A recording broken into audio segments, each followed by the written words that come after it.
কুমড়ো, ডাঁটা, আলু, পটল দিয়ে তরকারি করবো। কাটোয়া ডাঁটা, তেল 5 ফোড়ন দিয়েছি। তেল 5 ফোড়ন হয়ে গেছে।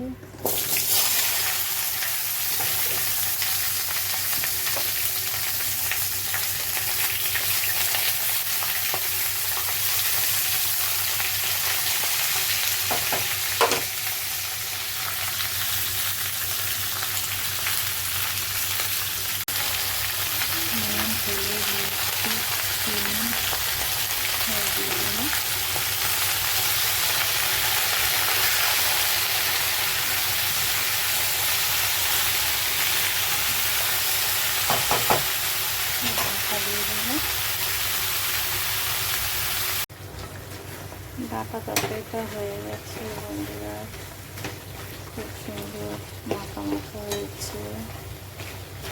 এরকম সুন্দরভাবে ঢাকা দিয়ে রান্না করলে একা একা ডাঁটা থেকে জল বেরিয়েছে, অল্প একটু জল দিয়েছি। রান্নাটা হয়ে গেছে।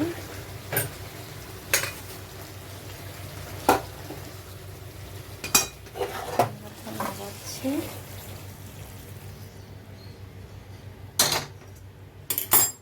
খুব সুন্দর লাগছে দেখতে।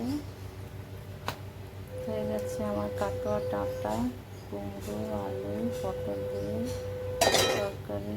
কেমন হয়েছে বন্ধুরা বলো। ঠিক আছে।